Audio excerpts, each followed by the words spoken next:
Ya, Assalamualaikum warahmatullahi wabarakatuh, sahabat Febi. Ya, perkenalkan saya Muhammad Irsad.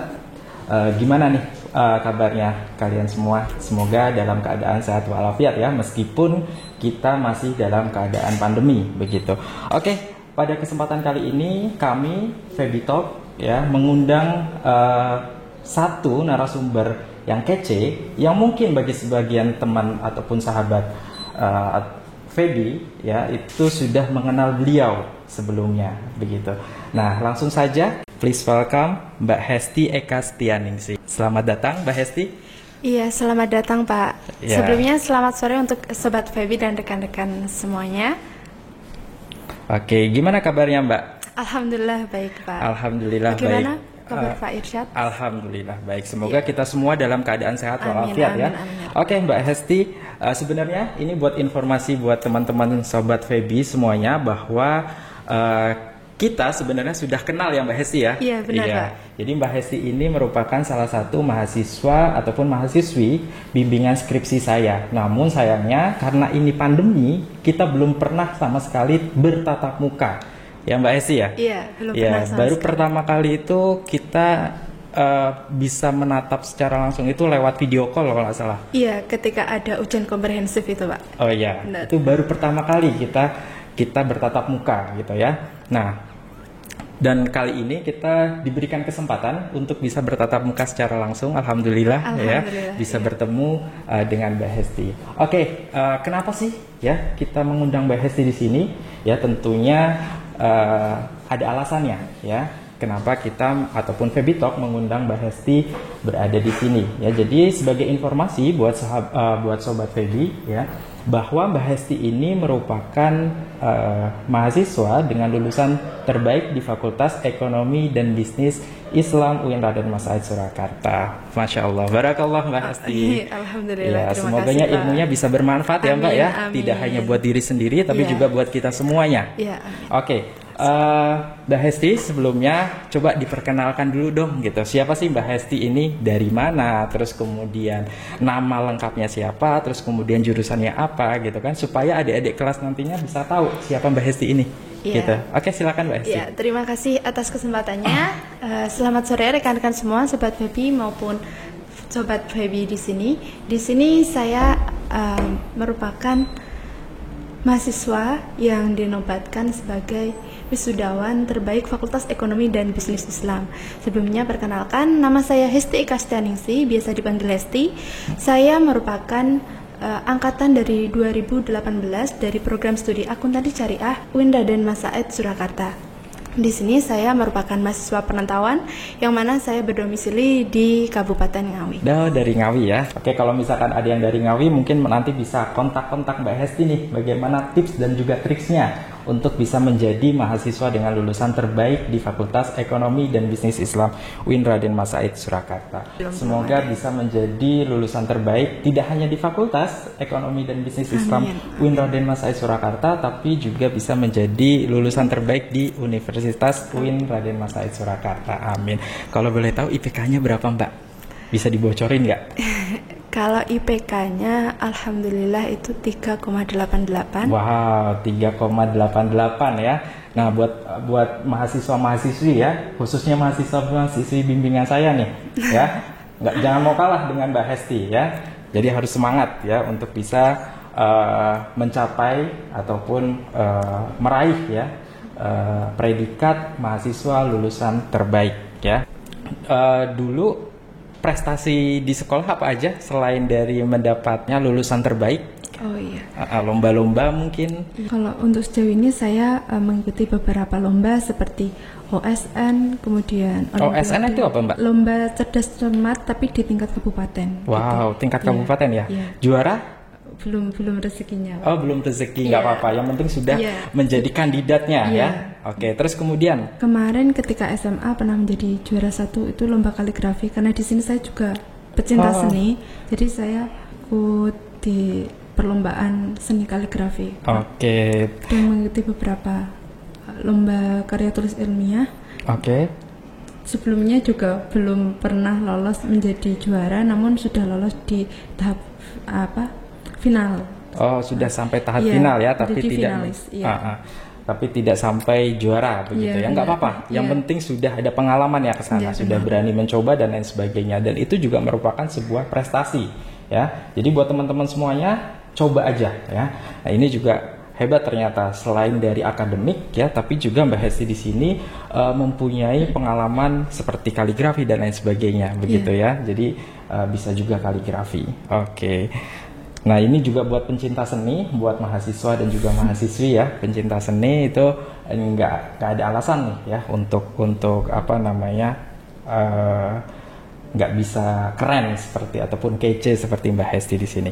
Oke, apa sih support yang diberikan oleh orang tua Mbak Hesti terhadap Mbak Hesti gitu, sehingga Mbak Hesti bisa menjadi pribadi yang mungkin ya, kalau misalkan saya lihat ya dari saya selama saya membimbing Mbak Hesti nih ya, gitu, itu yang saya lihat itu Mbak Hesti itu rajin, terus kemudian aktif ya, terus kemudian cepat ya. Jadi nggak lama nih ketika apa namanya menyusun skripsi itu, Mbak Hesti ini adalah salah satu mahasiswa bimbingan saya yang cepat ya prosesnya. Jadi ketika misalkan saya minta revisi, dalam waktu 1-2 hari juga sudah selesai gitu ya. Jadi tidak ditunda-tunda gitu. Nah, tentunya hal itu ataupun karakter itu kan tidak terbentuk tiba-tiba ya, melainkan juga ada andil ya dari pembentukan karakter yang dididik oleh orang tuanya. Bagaimana orang tua Mbak Hesti ini mendidik Mbak Hesti?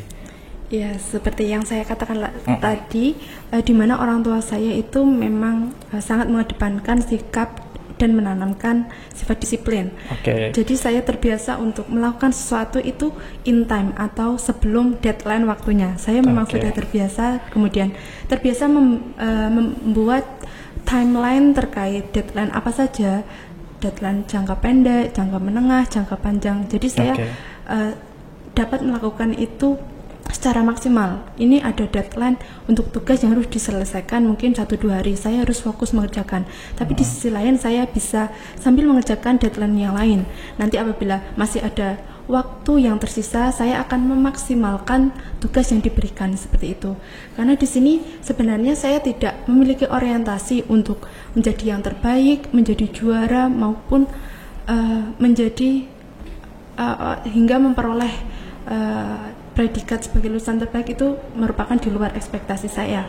Karena di sini memang saya menanamkan, memang apabila saya memberikan kontribusi yang semaksimal mungkin, melakukan sesuatu dengan semaksimal mungkin, secara otomatis hasil itu akan mengikuti. Jadi saya tidak berorientasi pada hasil yang saya peroleh nanti, saya berorientasi pada proses yang saya lakukan, ilmu apa saja yang saya peroleh dalam proses tersebut, kemudian hal apa saja yang dapat saya terapkan di kemudian hari, dan tentunya semua hal itu tidak lain juga harus diiringi dengan doa yang kuat. Karena tanpa tekad, usaha dan doa yang kuat, semua itu saya yakin tidak akan pernah terjadi, Pak. Oke, setuju sekali dengan apa yang disampaikan oleh Mbak Hesti. Oke, jadi intinya poinnya di sini adalah orang tua Mbak Hesti ini mengajarkan kedisiplinan begitu ya kepada Mbak Hesti, dan juga tentunya kerja keras ya, sehingga Mbak Hesti bisa mencapai pada posisi ataupun titik yang seperti saat ini begitu. Oke, kita move on Mbak Hesti, kita move on ke present ya, ke present. Oke, sekarang kan Mbak Hesti sudah menjadi mahasiswa dengan lulusan terbaik Fakultas Ekonomi dan Bisnis Islam UIN Raden Mas Said Surakarta. How does it feel? Bagaimana rasanya, Mbak?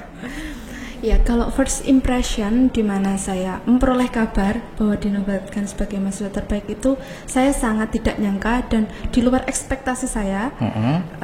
Tapi di selain saya juga senang karena merupakan kado kecil yang mungkin dapat saya berikan kepada orang tua saya ketika mereka nanti dapat hadir di acara wisuda. Dan tentunya dengan dinobatkan sebagai wisudawan ini, tanggung jawab yang lebih besar yang harus saya implementasikan ke depannya. Hal ini merupakan tantangan besar di mana untuk ke depannya saya harus mampu mengimplementasikan ilmu yang saya miliki dengan baik, menjadi cerminan bagi Fakultas Ekonomi dan Bisnis Islam untuk di kehidupan masyarakat dan lain-lain seperti itu. Oke. Saya juga pengen kepo nih, Mbak, gitu. Apa namanya, Mbak Hesti ini selama kuliah ya, itu pernah ikut organisasi nggak? Atau hanya tok gitu ya, belajar gitu? Untuk sejauh ini saya merupakan mahasiswa bidik misi, jadi saya juga merupakan anggota dari Forum Mahasiswa Bidik Misi selama full 4 tahun. Kemudian saya pernah menjadi staff Accounting Education di Himpunan Mahasiswa Program Studi Angkatan 2020 dan menjadi sekdiv di Accounting Education di Himpunan Mahasiswa Program Studi periode 2021 kemarin. Dan menjadi musyrifah di pesantren mahasiswa dunia waktu angkatan pertama pembukaan itu dan menjadi eslab praktikum statistik di semester kemarin. Banyak sekali ya organisasi yang diikuti oleh Mbak Hesti. Jadi bagaimana sih membagi waktunya gitu antara organisasi dengan kuliah? Jadi di sini saya memang tidak terbiasa untuk mengulur-ngulur waktu dan harus pandai-pandai memanage waktunya. Itu catatan penting ya. Catatan pentingnya adalah tidak mengulur-ngulur waktu, tidak ada alasan ya. Tidak ada alasan apapun begitu. Nah, sekarang saya mau tanya Mbak, kalau misalkan seandainya dihadapkan dua pilihan ya. Kan biasanya nih kalau misalkan saya masuk kelas ya, itu sering kali ya ada beberapa mahasiswa yang aktif organisasi itu izin kepada saya. Itu Pak, saya izin gitu ada kegiatan organisasi atau misalkan tugas organisasi lainnya. Mana yang lebih didahulukan kalau Mbak Hesti? Kalau berkaitan dengan itu, yang pertama di jam perkuliahan itu pasti ada beberapa hari yang kita diperbolehkan untuk izin. Kita bisa memanfaatkan waktu yang diberikan itu untuk acara di luar kampus seperti itu. Namun apabila mungkin waktu yang diberikan itu sudah kita habiskan untuk kegiatan seperti organisasi dan lain-lain, mungkin kita juga bisa berkontribusi dengan organisasi itu di waktu sebelum jam perkuliahan atau sesudah jam perkuliahan tersebut. Nah, meminta tolong kemungkinan dengan orang lain agar untuk sementara pada waktu matkul itu saja untuk dihandle terlebih dahulu. Nanti setelah itu bisa langsung menyusul, kurang lebih seperti itu. Jadi untuk keduanya itu memang penting, tapi untuk relativitas kepentingan seseorang kan beda-beda. Jadi saya tidak memaksakan untuk hal tersebut. Kalau misalkan Mbak Hesti sendiri mana yang lebih penting, perkuliahan atau organisasi? Kira-kira yang mana Mbak? Biar bisa dicontoh nih, biar bisa dicontoh. Atau jangan-jangan kalau misalkan Mbak Hesti ngomongnya organisasi, orang banyak yang mementingkan organisasi daripada perkuliahan. Jadi gimana Mbak? Kalau yang pertama karena memang niat kita yang pertama di sini kuliah, jadi yang pertama yang terpenting di akademik. Tapi di sisi lain jangan hanya fokus di bidang akademik saja. Setuju. Karena ketika kita sudah terjun di lapangan, ilmu akademik itu hanya beberapa persen yang mampu menunjang kita dalam dunia kerja, kurang lebih seperti itu Pak. Saya setuju dengan apa yang tadi disampaikan bahwa kita sebagai mahasiswa jangan hanya terpatok pada mata kuliah ataupun perkuliahan saja, tapi kita juga bisa memperkaya diri ya, potensi diri dengan banyak mengikuti organisasi ya, karena organisasi inilah yang membantu kita nantinya ketika kita turun di masyarakat nantinya. Ya. Kira-kira apa nih Mbak yang akan Mbak Hesti lakukan selanjutnya? Mencari kerja kah gitu terus, atau misalkan mungkin melanjutkan S2 kah gitu, atau apa yang akan Mbak Hesti lakukan setelah ini? Kalau untuk planning yang saya inginkan itu insya Allah saya ingin melanjutkan studi. Tapi sebelum melanjutkan studi itu pasti banyak yang harus saya prepare, seperti TOEFL, kemudian persyaratan administrasi dan lain-lain.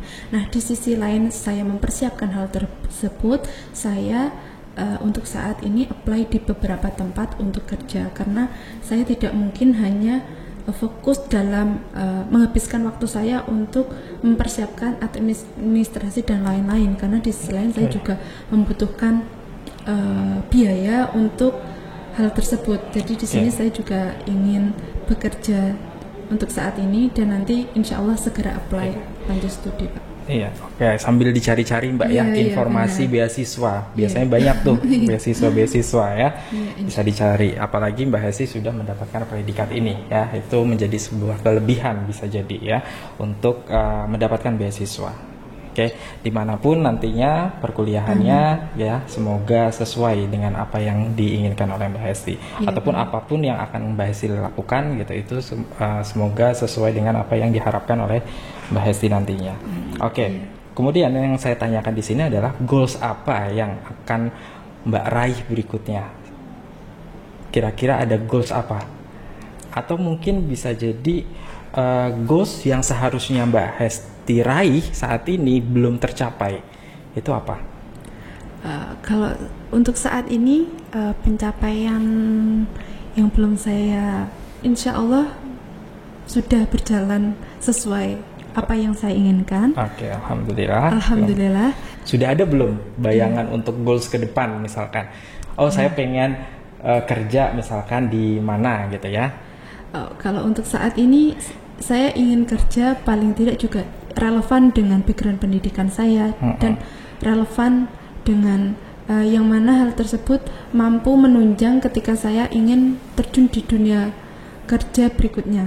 Dan goals utama saya yang pertama memang ingin melanjutkan studi itu sih Pak. Semoga saya di sini saya ingin fokus untuk prepare hal tersebut dan semoga. Jadi goalsnya itu adalah untuk melanjutkan studi ya di S2. Kira-kira udah ada kebayang belum mau di mana? Belum. Iya, masih ada tapi saya tidak bisa menyebutkannya, Pak. Belum bisa menyebutkannya. Belum bisa menyebutkannya. Gitu. Di dalam atau di luar nih? Di dalam. Masih di dalam. Iya. Ya. Kalau seharusnya kalau misalkan saya boleh saran ya, coba di luar negeri gitu. Kali aja bisa ya. Kali aja bisa diraih gitu. Orang tua saya kan anak tunggal. Oh, anak tunggal. Iya, jadi kemungkinan kalau di luar itu dari ibu sendiri belum membolehkan ya, karena belum terlalu mengizinkan. jauh, sangat jauh enggak. Oke, nggak apa-apa ya. Berarti memang rizkinya di dalam negeri begitu ya. Yang penting bisa melanjutkan kuliah S2. Nanti kalau misalkan sudah lanjut S2 terus kemudian mau apa? Kira-kira mau jadi dosen nggak? Iya. Mau jadi dosen. Kira-kira mau di mana, Mbak? Di sini di UIN Raden Mas Said kah atau misalkan di universitas lain? Kalau itu tergantung rezekinya Pak, saya tidak ada. Memang tidak ada orientasi harus di mana, harus di sini, itu saya tidak ada target harus begitu. Jadi cuma saya ada gambaran untuk melanjutkan studi, kemudian menjadi dosen dan lambat laun nanti apabila ada rezeki lagi melanjutkan studi lagi, kurang lebih seperti itu. Semoga saja Pak. Amin. Oke, apapun itu ya, semoga apa yang Mbak Hesti inginkan ataupun apa yang menjadi goals Mbak Hesti bisa dapat segera tercapai. Begitu, amin. Oke, terakhir mungkin Mbak ya, terakhir buat Mbak Hesti, bisa nggak Mbak memberikan pesan dan juga motivasi ya kepada adik-adik tingkat Mbak Hesti ya, khususnya yang berada di lingkungan Fakultas Ekonomi dan Bisnis UIN Raden Mas Said Surakarta. Silakan Mbak Hesti. Untuk rekan-rekan Fakultas Ekonomi dan Bisnis Islam maupun Sobat Febi dan pendengar Sobat Febi di sini, tetap semangat dalam berproses, khususnya dalam mengenyam pendidikan tinggi di kampus kita tercinta ini, karena di luar sana banyak sekali yang mereka ingin melanjutkan studi tapi mereka terkendala oleh ekonomi maupun hal lainnya. Jadi manfaatkan kesempatan dan privilege yang kalian miliki di sini untuk berkontribusi, untuk belajar dengan maksimal dan memberikan yang terbaik untuk orang-orang tercinta di sekeliling kalian. Oke. Terima kasih Mbak Hesti. Demikian bincang-bincang kita kali ini. Saya ucapkan sekali lagi terima kasih kepada Mbak Hesti yang sudah hadir di tengah-tengah kami. Sukses terus ya. Amin. Apapun yang Mbak Hesti cita-citakan ataupun harapkan semoga segera terkabul, tercapai ya, khususnya bisa melanjutkan ya studi S2. Terus kemudian kalau sudah lulus bisa mengabdi ya, bisa memberikan share ilmu ya, bisa meng-share ilmu kepada banyak orang lagi gitu ya, sehingga manfaatnya tidak hanya dirasakan oleh pribadi tapi juga oleh banyak orang nantinya. Oke, saya juga mewakili ya dari dosen Fakultas Ekonomi dan Bisnis Islam UIN Raden Mas Said Surakarta mengucapkan bangga terhadap Mbak Hesti atas pencapaian yang sudah Mbak Hesti capai gitu ya, yaitu menjadi lulusan terbaik di Fakultas Ekonomi dan Bisnis Islam UIN Raden Mas Said Surakarta. Demikian dari saya Muhammad Irsad. Assalamualaikum warahmatullahi wabarakatuh.